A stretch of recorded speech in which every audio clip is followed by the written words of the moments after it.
Deixa eu apresentar melhor aqui.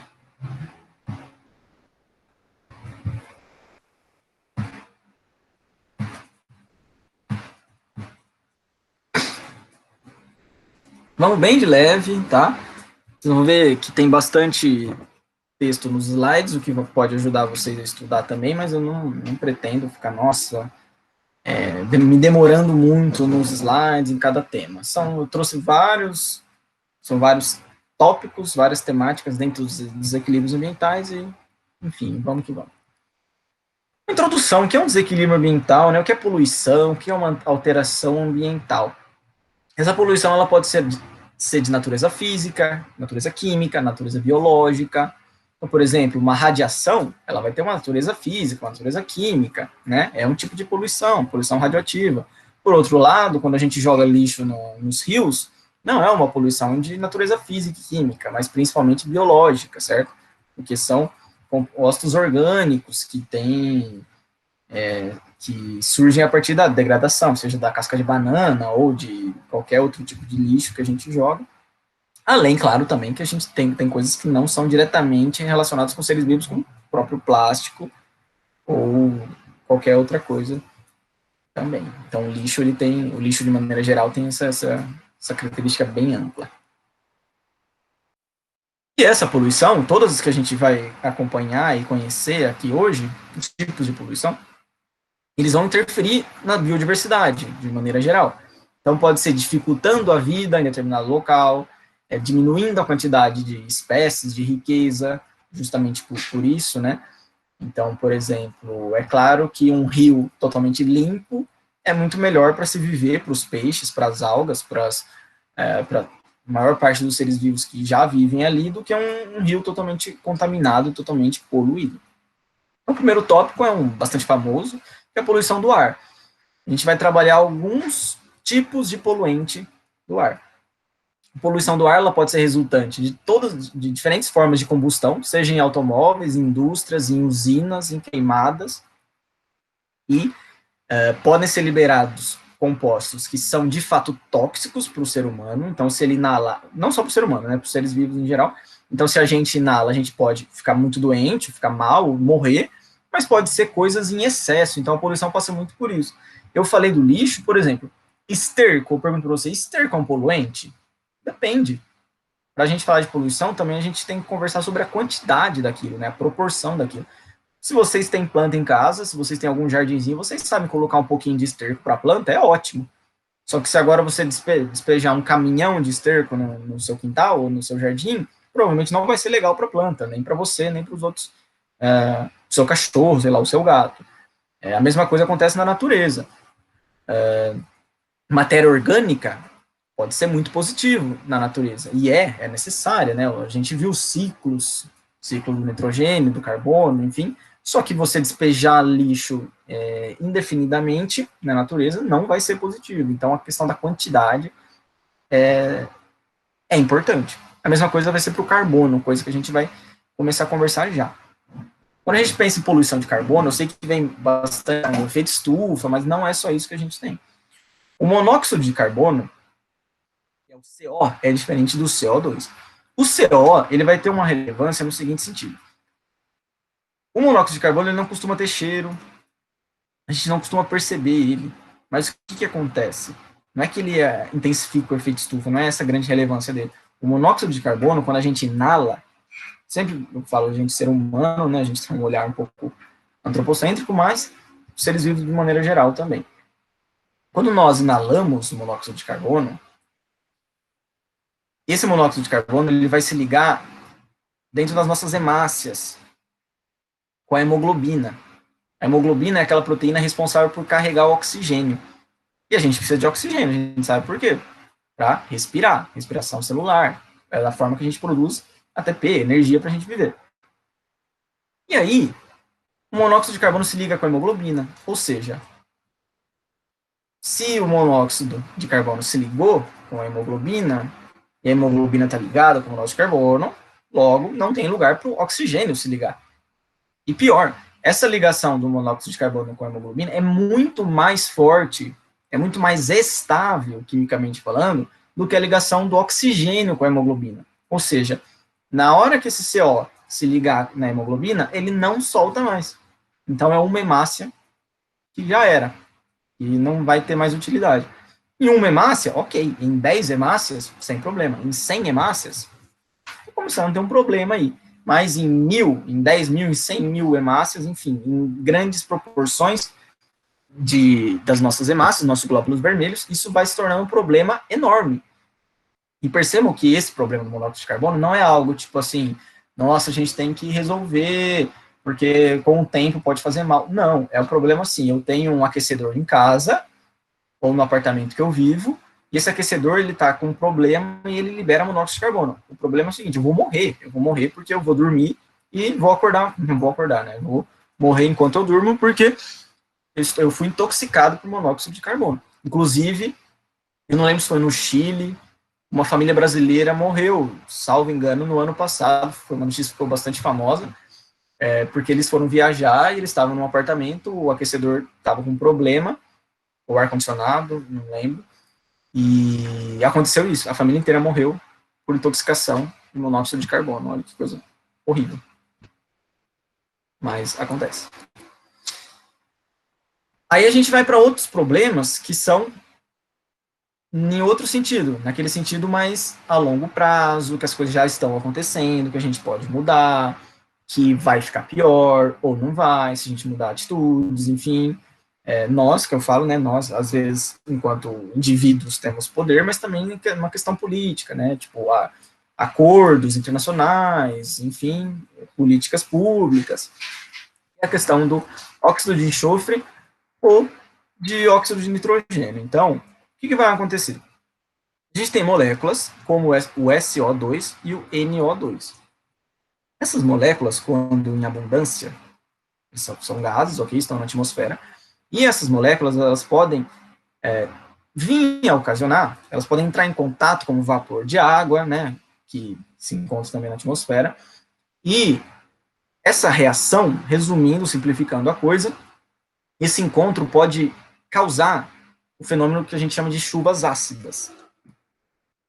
Bom que se diga que toda chuva é ácida, só que no sentido químico da coisa. Então, a chuva que caiu aqui ontem, uma chuviscadinha aqui em casa ontem, ela é ácida, só que ela é muito pouco ácida, então não é um problema.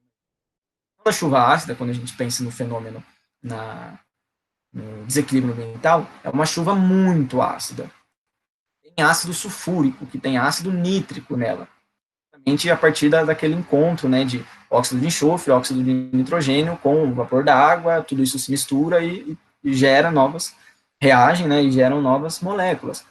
E essa chuva ácida, ela é bastante famosa porque ela faz isso em estátuas. Você pode pensar, nossa, que triste, né, mas e daí?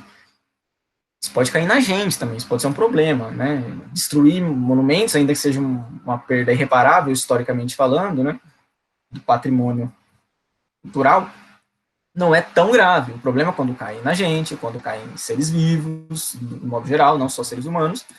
E quando isso cai na natureza, isso também vai trazer problemas. Então, imagina uma chuva ácida, nesses moldes, que cai num rio, que cai no solo diretamente, numa lagoa, num lago. É claro, isso vai trazer problemas. Pode ser um prejuízo relativamente pequeno, pode ser um prejuízo muito maior, se isso for constante, se o volume de ácido nítrico, ácido sulfúrico presente na chuva e logicamente, presente nos solos, nas águas, for maior também, aumentar.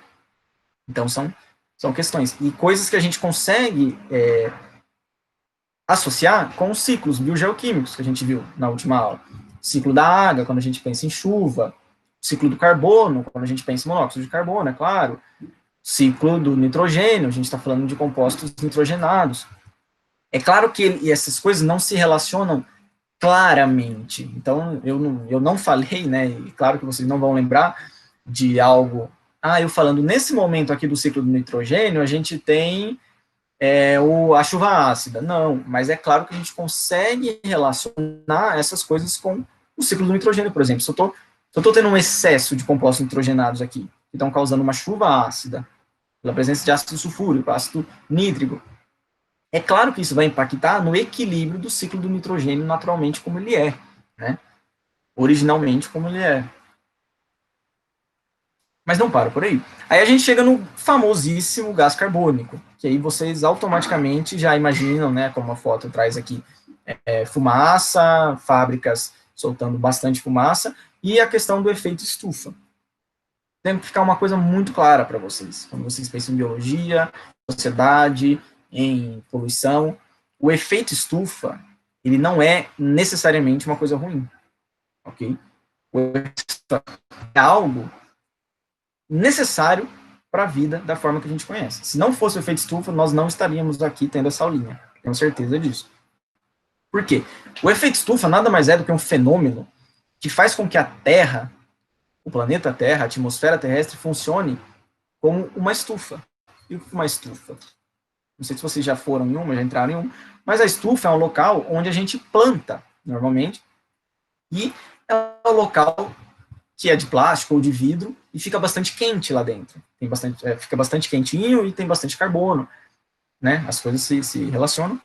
Mas principalmente é bastante quente, não só pela presença de carbono, mas porque está entrando luz solar, está esquentando lá dentro e não está saindo o calor, né? Porque é um local fechado. E por que isso é bom para a planta? Porque a temperatura é bacana. Imagina se essa planta ela tivesse a Deus dará, digamos assim, é uma planta que eu tô cultivando, então ela não é, talvez ela não conseguisse sozinha aí, né, vingar, mas dentro de uma estufa, quando eu lido com fertilizantes, quando eu trato, enfim, essa estufa é importante. E por que a gente pode transportar isso para o ser humano e para a vida de modo geral, e também entender isso como algo importante? Sem o efeito estufa, o planeta Terra possivelmente seria como é Mercúrio, ou Vênus, ou a Lua, que eu não lembro de cabeça as temperaturas exatas, tanto da Lua, quanto de Vênus, quanto de Mercúrio, mas é no seguinte sentido. A Lua, vou jogar uns números aqui, ok? Quem tiver curiosidade, procurar depois. A Lua, na face que está virada para o Sol, tem uma temperatura de 150 graus positivos, e na face que está longe do Sol, né, na face sombreada, tem uma temperatura negativa, de muitos graus. Não é equilibrado, não é receptivo em termos de vida. Tá? Então, o efeito estufa faz com que a Terra tenha uma temperatura média aceitável para a vida. Nem muito quente e nem muito fria. Equilibrada, constante. Essa temperatura se mantém. Então, isso é muito importante para a vida existir.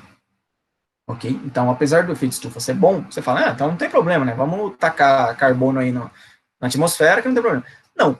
O efeito estufa é bom? É bom. Ele precisa existir? Precisa. Só que se você intensifica o efeito estufa, isso pode gerar um problema. Então, o problema não é o efeito estufa, o problema é a intensificação do efeito estufa. Se o efeito estufa faz a Terra ficar quentinha, de uma maneira ok, se a gente intensifica ele, a Terra vai ficar muito quente, de uma maneira que não é ok. Ok? E isso, a intensificação do efeito estufa, é o que vai ocasionar o que a gente chama de aquecimento global.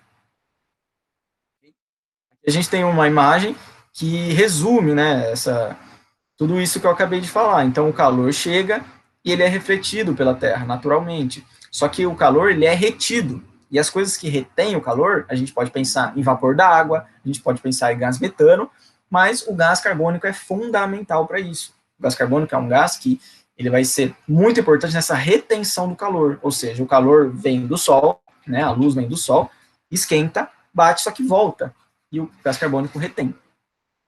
É importante? Demais, mas não excessivamente, né? Só falar um pouquinho sobre o aquecimento global, bem rapidamente, porque tem muita polêmica, né? O aquecimento global, a gente pode dizer que se trata de um consenso que o planeta vem aquecendo. Principalmente desde a Revolução Industrial, a gente consegue, através da aferição, né, a gente mede, desde muito tempo atrás, a gente mede a temperatura do planeta, seja temperatura média ou em alguns pontos específicos, e a gente acompanha que, a gente sabe que a Terra vem aumentando sua temperatura. Aumentou 5, 10, 15 graus? desde a Revolução Industrial, quase 1 grau Celsius, em média, a temperatura aumentou. Você pode pensar, nossa, mas isso é muito pouco, né? Porque a máxima que a Maju Coutinho falava lá no Jornal Nacional era de 15 a 25, 10 graus, né? Eu não morro porque que 1 grau eu vou morrer. Então, a gente tem que pensar que esse grau é médio. E 1 grau, em média, pode ser 5 graus em determinado local, 10 graus em outro local de diferença. E isso impacta na vida de maneira geral. Enfim, a gente pode entender o aquecimento global como um consenso científico, a gente sabe que o planeta vem aquecendo, mas o que muito se debate é qual a fatia de culpa do ser humano nesse aquecimento global, seja pela liberação de gás carbônico ou também pela liberação de metano, que é outro gás. Também tem o carbono na sua composição, mas é outro gás. Ok? Então, a gente sabe que o planeta vem aquecendo, mas a gente ainda discute, ainda que muitos e muitos especialistas, muitos e muitos cientistas, considerem que o ser humano tem um papel fundamental, mas ainda a gente discute qual o papel do ser humano, se é 90%, se é 50%, 30%, então a gente ainda discute, como muitas outras coisas na ciência, que ainda o conhecimento vai sendo construído e mudando. O gás metano, ele é um gás que ele é curioso, né? Vocês veem aqui na charge o boizinho falando pro pinguim e pro urso polar: sinto muito, mas eu não posso atender às suas reivindicações. O que acontece? O gás metano, ele é um gás que ele é liberado na flatulência, que é a flatulência no peido dos animais, ok? E principalmente do gado, o gado bovino, o gado suíno também a gente pode pensar. E ele, por mais que ele esteja em concentração menor ainda do que o gás carbônico, que já tem uma concentração pequena na atmosfera, se a gente lembrar, menos de 1%, apesar disso, o metano ele tem uma capacidade de reter o calor muito maior do que o carbono. Então, de certo ponto de vista, ele acaba sendo pior que o carbono, ainda que a gente não fale tanto nele quanto a gente fala no gás carbônico propriamente dito.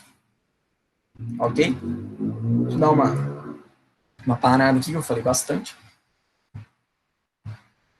Gente, só dar um toque em vocês. Hoje, talvez a gente passe um pouquinho de meia hora, mas eu tranquilizo vocês, porque hoje eu não trouxe exercícios, então hoje eu achei que não era necessário, talvez ficasse um pouco pesado demais, porque tem bastante coisa que eu quero falar com vocês hoje. Então, hoje não tem exercício, mas as dúvidas de vocês sempre podem comentar aí ou anotar para a gente conversar depois. Então, hoje vai ser só teoria. Ok? Camada de ozônio. Tenho certeza também que é outro tema que vocês já ouviram falar, provavelmente já ouviram bastante falar. A camada de ozônio é uma camada que ela é constituída por gás ozônio. O gás ozônio ele é o O3, ok? Então ele tem oxigênio na sua constituição. E ele é bastante peculiar, digamos assim. O gás ozônio ele é tóxico, não sei se vocês sabem disso. Aí você pode pensar, nossa, então vamos acabar com o ozônio, né? Porque ele faz mal. Mas o gás ozônio ele é tóxico quando ele está em contato comigo aqui, perto da Terra, né? Perto do solo. Só que o gás ozônio ele fica em altitudes elevadíssimas. E lá ele é importante. Por que ele é importante? Porque essa camada de ozônio ela vai funcionar como um filtro da radiação ultravioleta que vem do Sol, ok? Então, a gente consegue associar a destruição dessa camada de ozônio a um aumento de incidência de câncer de pele, por exemplo, é algo que tende a piorar, né, se a camada de ozônio for cada vez mais bagaçada, digamos assim. Fabiano fez uma pergunta. Deixa eu ver se já respondo agora. Alguma coisa aqui na superfície libera gás ozônio? Ótima pergunta, Fabiane. É o meu próximo slide. A gente tem algumas coisas que contribuem com... Ah, entendi. Alguma coisa que libera ozônio? Não, Fabiane, a gente não tem nem nada, tipo assim, nossa, o que a gente pode fazer para o ozônio, para recuperar a camada de ozônio. Então, vamos produzir bastante ozônio e soltar. Não sei se é isso que você quis perguntar. É claro que a gente consegue produzir o ozônio de alguma forma. Tem até a tal da ozonioterapia, né, que é bastante duvidosa, inclusive, mas a tal da ozonioterapia, a gente produz o ozônio ali e taca o ozônio na pessoa, né, ou no animal, se for algo veterinário. Então, a gente consegue produzir ozônio, mas não no sentido de recuperar a camada de ozônio. Uma coisa muito importante também é que a camada de ozônio não é como se fosse um plástico, tá? Que a gente faz um buraco na camada de ozônio e aquilo ali começa, naquele buraco passa a radiação, mas no resto não, tá? É um gás. Então, quando a gente fala que a camada de ozônio está sendo destruída, não pensem em uma coisa unitária, uma camada de fato, assim como se fosse um plástico ou um véu. São gases, ok? São gases. Então, quando a gente pensa em destruição da camada de ozônio, não é um buraco, de fato, literalmente um buraco, mas é esse ozônio ficando cada vez mais rarefeito, ok? Mais esvaziada essa camada. Beleza? E entre as coisas que vão causar essa rarefação da camada de ozônio, a gente pode comentar sobre o CFC, que é o clorofluorcarbono. Esse composto ele foi e é utilizado ainda em sprays, em aerossóis, em geladeiras, aparelhos de ar condicionado, em espuma plástica também quando a gente queima, e outras coisas. E quando essa coisa, né, o CFC é liberado na atmosfera, ele reage com a camada de ozônio. Então é uma loucura. Eu trouxe até aqui, eu ia tirar esse slide, mas eu falei, não vou tirar porque senão vou esquecer esse número. Acredita-se que uma única molécula de clorofluorcarbono, que é o CFC, em razão da estabilidade dele, pode ser capaz de destruir cerca de 100 mil moléculas de ozônio. Então, algumas coisas parecem um pouco forçadas quando a gente ouve. Nossa, porque eu estou usando spray aqui na geladeira e tal, está destruindo a camada de ozônio, que é um negócio que encobre o planeta. Aí, quando a gente vai entender como essas coisas funcionam, a gente passa e fala, putz, mas faz sentido, né? Não é tão assim, não é tão forçado quanto eu imaginei. Infelizmente, né? A gente queria que fosse para não ter esse problema. Como o ozônio é O3, quando ele reage e essa molécula é degradada, normalmente ela vira o oxigênio molecular, que é o O2. Então, a gente tem mais oxigênio, o que não é necessariamente bom, mas a gente tem menos ozônio, que é necessariamente ruim. Quando a gente pensa na camada de ozônio, pelo menos. Continuando em poluição do ar, a gente tem as queimadas. Isso aí que está famoso, né? A gente está tendo uns problemas no Pantanal, que não é de hoje, mas realmente esse ano aí está batendo recordes em todos os sentidos, e infelizmente esse recorde não é bom. A gente tem esse problema também na Amazônia, também no Cerrado. As queimadas, além do problema momentâneo, né, pontual, de matar seres vivos, sejam plantas, sejam animais, fungos, enfim, pelo calor, também a gente tem uma enorme, por isso uma queda de biodiversidade, mas a gente também tem uma enorme liberação de carbono, por dois motivos principais, né? Primeiro porque eu estou queimando um monte de planta que tem 10, 20, 50, 200 anos e fixaram carbono a vida inteira delas. Então, eu estou pegando tudo isso de carbono e jogando na atmosfera, resumindo, né? De uma vez. E, além disso, como essas plantas estão morrendo, a gente perde essas plantas fixadoras de carbono. São sequestradoras do carbono. Se a gente pensa, associa lá com o ciclo do carbono, com o efeito estufa, com o aquecimento global, essas coisas vão fazendo bastante sentido. A gente fala de eutrofização. Então, algumas coisas a gente consegue relacionar com o ciclo do carbono, do oxigênio, como eu falei. Oxigênio, né, eu nem entrei em detalhes, mas ele é praticamente o contrário do ciclo do carbono, da água. E aqui a gente vai falar da eutrofização, que é um fenômeno muito interessante que a gente já viu, mas então eu vou falar bem superficialmente. A eutrofização é aquele fenômeno onde a gente tem um boom da população de micro-organismos, como principalmente algas microscópicas, em corpos d'água, como uma lagoa, como um rio, como um lago. E por que isso acontece? A gente tem uma imagem aqui bem bonitinha, que vai mostrar o seguinte: a gente tem um aumento no nível de nutrientes daquele corpo d'água, principalmente compostos nitrogenados, a gente associa com o ciclo do nitrogênio, né, esse ciclo entrando em desequilíbrio, mas também com compostos fosforados, o fósforo, né, que é o símbolo P da tabela periódica. Esse excesso de nutrientes vai fazer com que as algas façam a festa. Gente, essas algas aqui nessa imagem, elas estão com uma carinha feliz, mas eu nunca canso de dizer que algas microscópicas não têm rosto, tá? A gente adora humanizar as coisas, mas elas não têm rosto, mas apesar de não ter rosto, essas algas, quando elas têm um boom populacional e cobrem todo esse corpo d'água, elas vão causar diversos problemas. A gente viu isso, a gente conversou sobre isso lá nas aulas de alga, os problemas causados por problemas ambientais relacionados com algas. E basicamente é isso. De onde vem o nitrogênio, de onde vem o fósforo? Principalmente de esgoto e de fertilizantes.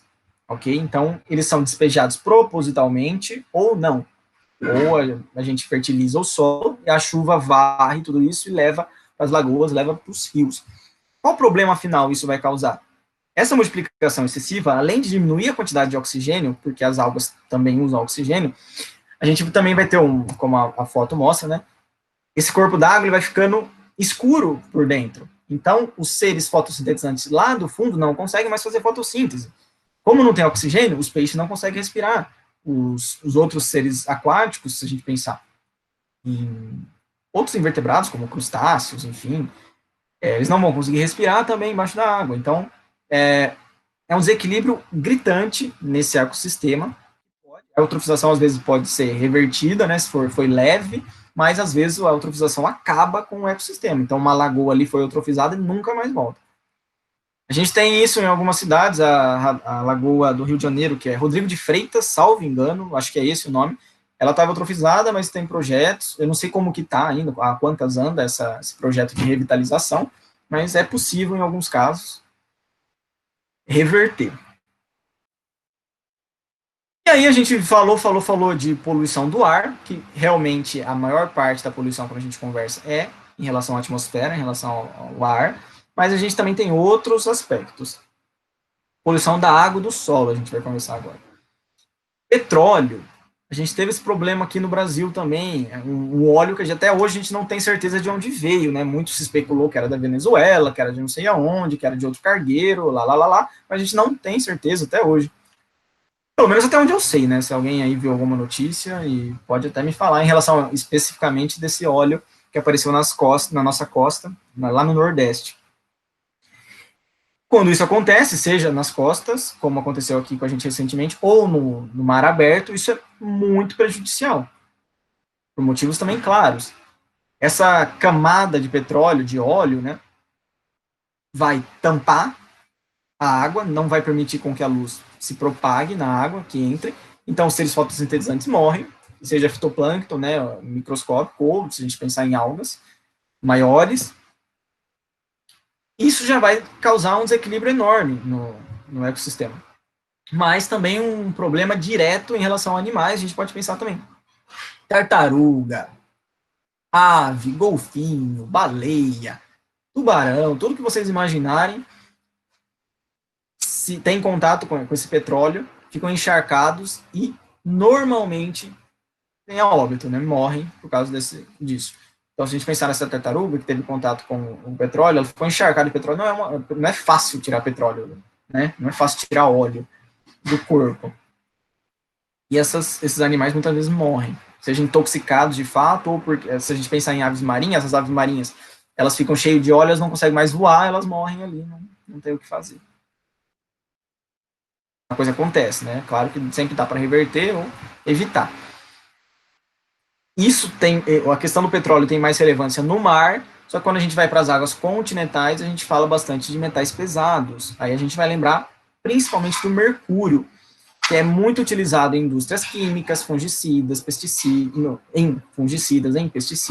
e principalmente, pelo menos na questão que ele é mais famoso, no garimpo do ouro. No Brasil, né, é claro que a gente também tem esse problema, seja local, né, pequenas comunidades ribeirinhas, por exemplo, ou que vivem perto da floresta, dependem da floresta, essa prática pode acontecer, seja de maneira larga, no sentido de ter cooperativas mesmo, e fazendo isso normalmente de maneira ilegal. Como curiosidade, o mercúrio ele é utilizado porque você joga mercúrio no corpo d'água, e isso ajuda a encontrar o ouro. Então é por isso que é tão importante o mercúrio. Existem outras alternativas, mas dizem que o mercúrio ele é mais barato ou mais eficiente, enfim, tem algumas justificativas, mas existem algumas alternativas também. Esse aqui é muito interessante, tem tudo a ver com ecologia, já não em relação aos ciclos, mas em relação às cadeias alimentares. A magnificação trófica, também conhecida como biomagnificação, ela vai acontecer da forma que está ilustrada na imagem. O que vai acontecer? Existem alguns compostos, como por exemplo o DDT e outros metais pesados, como o próprio mercúrio que a gente acabou de falar, ou o chumbo, que eles não são biodegradáveis, eles não se degradam. O que isso significa? Significa que eles vão se acumulando na cadeia alimentar.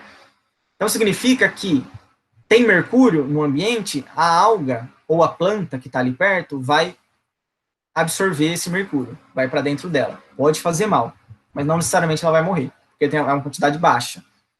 Só que aí o passarinho que come os frutos dela, ou come folhas dela, ele come muito mais. Ele come muitas plantas que estão pouco contaminadas relativamente, e ele fica mais ou menos contaminado. Então percebam a lógica. E esse passarinho serve de alimento para uma serpente, ou serve de alimento para uma águia, e quanto mais a gente vai avançando na cadeia alimentar, mais esse composto vai se acumulando. Então, a ilustração aqui mostra a questão das partes por milhão do DDT, que era algo que a gente utilizava no passado bastante como agrotóxico.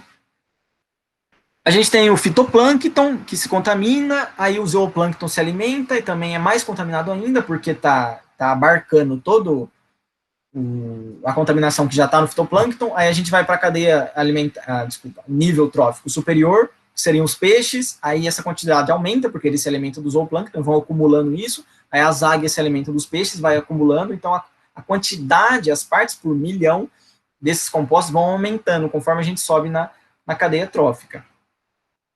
Ok? Então é claro que nesse exemplo aqui da imagem, o DDT está fazendo muito mais mal para a águia do que para o zooplâncton, porque tem muito menos do composto no zooplâncton, proporcionalmente falando. Ok? Então a coisa vai ficando cada vez mais cabeluda, cada vez pior, conforme a gente avança nos níveis tróficos. E não seria diferente, além do DDT, que era utilizado como agrotóxico, a gente também tem a poluição por agrotóxicos de maneira geral. E essa poluição pode ser por mau uso, ou porque às vezes é inevitável, ou porque a coisa foi também naquele sentido da chuva, foi lavada. Então o agrotóxico ele pode ter um mau armazenamento, não sei se está certo, mas ele foi armazenado errado e vaza e acaba caindo no corpo d'água, por exemplo. Ou a gente utiliza nas nossas pastagens, né, nos grandes latifúndios, a gente utiliza agrotóxico e não foi utilizado no local errado, foi utilizado ali nas pastagens, ok, por enquanto, você pensa. Mas a chuva vai vir e vai lavar todo esse agrotóxico e pode carregar o agrotóxico para o solo do bosque que tem ali perto da pastagem, ou para o rio, ou para a lagoa. Então isso pode ter um impacto imediato ou muitas vezes também tardio, porque isso vai se acumulando, ok? Principalmente se a gente está falando de algumas substâncias que não são biodegradáveis, acontece com o DDT, e isso biomagnifica, ou seja, se acumula nas cadeias alimentares. A gente tem alternativas para os agrotóxicos, não é tão simples falar sobre isso, não é vamos acabar com o agrotóxico e a gente não precisa mais, não é tão simples, a gente tem alternativas, e entre as alternativas podem ser citadas o controle biológico. Então, ao invés de tacar veneno, porque que mata, esqueci o nome, o pulgão que é um inseto que parasita algumas plantas, ao invés de tacar veneno para matar o pulgão, eu vou lá e coloco a joaninha, que se alimenta do pulgão naturalmente. Então, eu encho de joaninha essa minha plantação e ela vai comer naturalmente o pulgão. Pode causar problema também, se não for bem feito. Mas é uma opção. Ok? E a gente também tem outras possibilidades, como investir em linhagens modificadas em laboratório de plantas que são mais resistentes. Ou seja, sendo mais resistentes, elas não precisam de tanto veneno, tanto agrotóxico. São opções aí. E aí eu trouxe algumas imagens, né, de como esse agrotóxico pode ser pulverizado, muitas vezes também é utilizado aviões e tal, né? E é claro, né, eu estou falando de natureza, a gente faz parte da natureza e também pode fazer muito mal para a gente, seja para quem está trabalhando ali, seja chegando na nossa mesa se as coisas não forem bem fiscalizadas, se as coisas não forem bem feitas, enfim, de procedência duvidosa, se tiver liberado, se a gente pensar em políticas públicas, se as quantidades de agrotóxicos liberadas são absurdas, então a gente pode ter esse tipo de problema. E, salvo engano, deixa eu só confirmar, tem a radioatividade aqui. A gente tem o lixo doméstico, eu não vou também fazer questão de perder muito tempo falando de lixo doméstico, porque a gente já tem um maior contato com esse tópico, né? A gente sabe que jogar lixo na rua pode causar problemas, tanto na rua de fato, como eu falei, ou em corpos d'água, ou na natureza, de maneira geral, porque a gente tem a produção de chorume, porque esse lixo vai se decompondo. Isso, o chorume é interessante. O chorume, se diluído, ele pode ser um fertilizante bastante interessante, só que concentrado, ele pode destruir ecossistemas em grande quantidade. A gente pode ter o lixão, né, falando de maneira por cima, assim, de maneira geral, a gente pode ter o lixão quando a coisa é a céu aberto, e a gente também tem os aterros sanitários, onde, teoricamente, a gente joga o lixo e depois cobre. É claro que o problema não é resolvido, mas pelo menos ele é amenizado, porque a gente tem, como essas estruturas estão na imagem aí, a gente tem uma proteção que a gente faz para o chorume não escorrer tanto, ou pelo menos não escorrer se tudo der certo, né, na verdade. Se também for bem fiscalizado, bem feito. E aí a gente chega no nosso último tópico, que é a poluição causada pela radioatividade, seja por plutônio, seja por césio 137, iodo 129, então a gente tem vários compostos radioativos e eles podem causar os mais diferentes problemas. Eu só gostaria de conversar... que tipo de problema, claro, né? É bom falar. Imediatamente, a radiação pode matar, de fato, então se eu entro em contato com uma radiação muito forte hoje, eu posso morrer hoje, assim, verdade, a radiação pode queimar a pessoa, se muito forte, mas em menores quantidades a longo prazo, isso pode causar câncer, ok? A gente naturalmente está exposto a certas radiações na vida, só que a maior parte delas não tem problema. Então, estou no celular aqui, é um tipo de radiação, as ondas que chegam e saem do meu celular, mas isso não causa problema para mim. Mas, se eu tivesse uma pedrinha de plutônio na minha mão, eu provavelmente já estaria morto ou morreria em breve, porque isso vai me causar câncer ou queimaduras, enfim, vários problemas. Gostaria de comentar sobre a usina nuclear. É um assunto bastante polêmico, só que a gente tem que tratar como um assunto complexo, que de fato o é. As usinas nucleares, muitas vezes, elas são olhadas com desconfiança, porque a gente lembra de Fukushima, no Japão, porque a gente lembra de Chernobyl, na Ucrânia, né, na União Soviética, como, tipo, nossa, a usina nuclear é péssima para o meio ambiente, porque ela explode e mata todo mundo ou contamina toda a região. Sim, por esse ponto de vista, mas a usina nuclear, a energia nuclear, ela tem que ser olhada com bastante criticidade, no sentido de vamos entender de fato como isso funciona. Assim como a usina hidrelétrica, assim como a usina termoelétrica, eólica, enfim, as diferentes matrizes energéticas. Por quê? A usina nuclear, ela é prejudicial, tanto para o ser humano quanto para o meio ambiente, por esse ponto de vista, mas as usinas nucleares, elas usam, por outro lado, pouco espaço relativo, então uma usina nuclear é muito menor do que uma usina hidrelétrica, por exemplo. A energia pode ser considerada limpa por um ponto de vista de que a gente não gera tanto lixo quanto ou tanta poluição quanto uma termoelétrica, onde a gente queima carvão ou petróleo, diesel, enfim, para gerar energia. O nuclear, a gente gera lixo nuclear. É em pouca quantidade, mas o problema é que ele é nuclear. Aí ele pode impactar o meio ambiente se ele não for descartado de maneira correta. O problema é que é difícil descartar lixo nuclear, né? Então, tem empecilhos, assim como qualquer outra matriz energética, ela tem seus prós e seus contras, a gente tem que avaliar. A gente, enquanto população, enquanto país, governo, enfim, humanidade, talvez. Ok? Radioatividade e desequilíbrios ambientais. Pessoal, alguma pergunta? Eu sei que eu falei bastante, tá? Deixa eu fechar aqui. Eu sei que hoje eu falei bastante.